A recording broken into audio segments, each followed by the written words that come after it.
త్వరలో ZPTC, MPTC స్థానిక సంస్థల ఎన్నికలు ఉన్నాయి. కామారెడ్డి డిక్లరేషన్ ప్రకారం రిజర్వేషన్స్ చేసిన తర్వాతే మేము ఎలక్షన్స్కి పోతామని చెప్పేసి అన్నారు.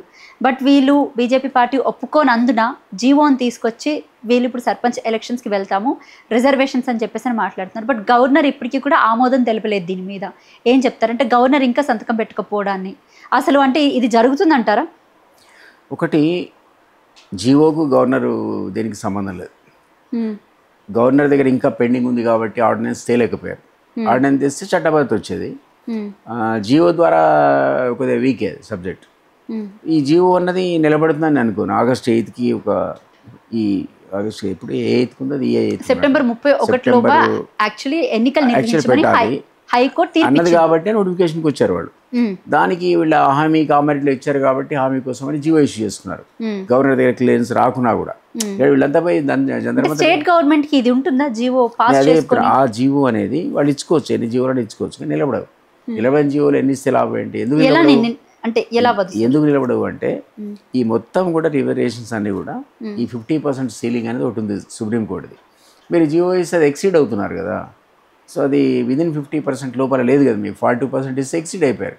ఆ చట్టబద్ధ ఎట్లా వస్తుంది దానికి? సో న్యాచురల్గా ఎవరు కోర్టు తలుపు తట్టినా ఇప్పుడు ఆల్రెడీ కేసు ఉంది కాబట్టి ఇది నిలబడదు. ఈ జీవో అనేది కొట్టేస్తారు. కొట్టేసిన తర్వాత ఎలక్షన్సే కావు. మీకు కోర్టుకి అధికారం ఉంటుందా జీవో కొట్టేయడానికి? ఎనీ జీవోని కోర్టు కొట్టేయచ్చు.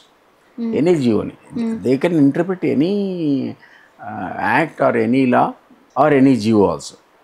కానీ పార్లమెంట్ చేసిన చట్టాలను, అసెంబ్లీ చేసిన చట్టాలను జనరల్గా వాళ్ళు ఇంటర్ఫియర్ అంతగా కారు. కానీ జీవోలను ఎన్నోసార్లు కొట్టేసిన సందర్భాలు ఉన్నాయి.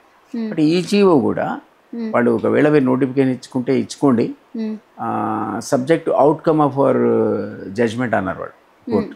రేపు పొద్దున ఆ అవుట్కమ్ ఏముంటుందంటే ఈ జీవోని కొట్టేస్తారంటున్నాను నేను. ఎందుకంటే అది ఈ లోపల మరి స్థానిక సంస్థల ఎన్నికలు జరిగితే ఎట్లా జరుగుతుంది? మీకు దానికంటే ముందే ఉందిగా హియరింగ్. మీకు దానికంటే ముందే అక్టోబర్ ఎప్పుడు ఉంది? అది 8th ఉంది నోటిఫికేషన్. మీకు ఎప్పుడు ఉంది కదండి, 11th పోలింగ్ 11th నవంబర్కి ఉంది.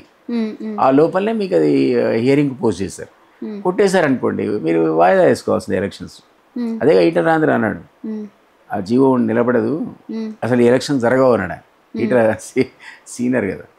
అండ్ అసలు ఈ జీవో ఇచ్చే అధికారం మీకు లేదని రామచంద్ర అన్నాడు, బీజేపీ అధ్యక్షుడు. రామచందర్ ఉత్తర బీజేపీ అధ్యక్షుడే కాకుండా is a famous criminal lawyer also.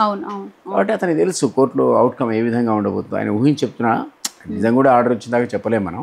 But అందరి ప్రిడిక్షన్ ఏంటంటే ఈ జియో నిలబడదు, దీన్ని కొట్టేస్తారని. కొట్టేసి ఇంకేముంది, అది మీరు ఎలక్షన్స్ పోలేరు కదా.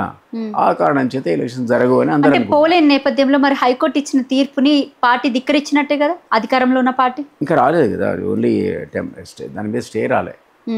ఎన్నికల మీద వాడు వర్డిక్ట్ ఇవ్వలేదు. మీరు కావాలంటే ఎలక్షన్ నోటిఫికేషన్ ఇచ్చుకోండి, ఈ జియో సంగతి తర్వాత చెప్తా ఉంది కోర్టు.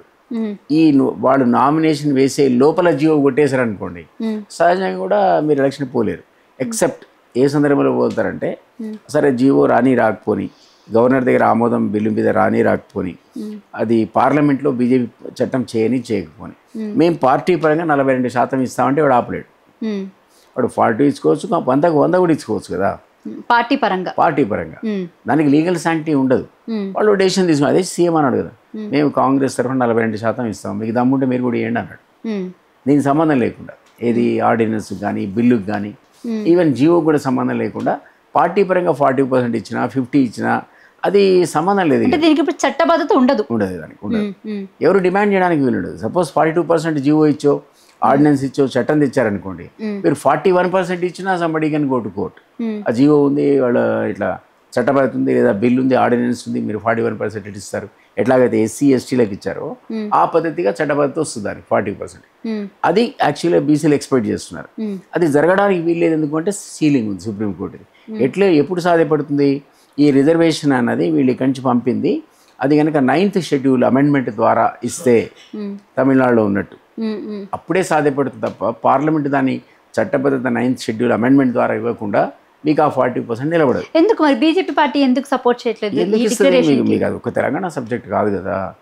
ఇక్కడ మీరు 40% ఇస్తామని ఒక రెజల్యూషన్ పాస్ చేసి పంపారు. ఇంకో స్టేట్లో వాళ్ళకి ఇష్టం లేకపోవచ్చు. ఇప్పుడు తమిళనాడు అంటే 65% ఇస్తున్నారు, హ్యాపీగా నడుస్తుంది అన్నీ కూడా. ఇంకొక స్టేట్ వచ్చేవరకల్లా వాళ్ళు 40 కాదు మేము 32 ఇస్తామంటారు. మీరు ఎట్లా ఆపుతారు? ఒక్కొక్క స్టేట్కి ఒక్కొక్క రకంగా ఉంటుంది. అది ఒక్క యూనిఫామ్గా కంట్రీ వైడ్గా ఇచ్చేటువంటి 40% కాదు కాబట్టి బీజేపీ ఇవ్వదు. ఒక తెలంగాణ వాళ్ళకి ఏం పాయింట్, ఇంకోటి డబుల్ ఇంజన్ సర్కార్ అయితే వేరు. ఇక్కడ ఉన్నది కాంగ్రెస్ సర్కార్ కదా. మీకు లాభం చేయడం కోసం బీజేపీ ఎందుకు పార్లమెంట్లో చట్టం తెస్తుంది?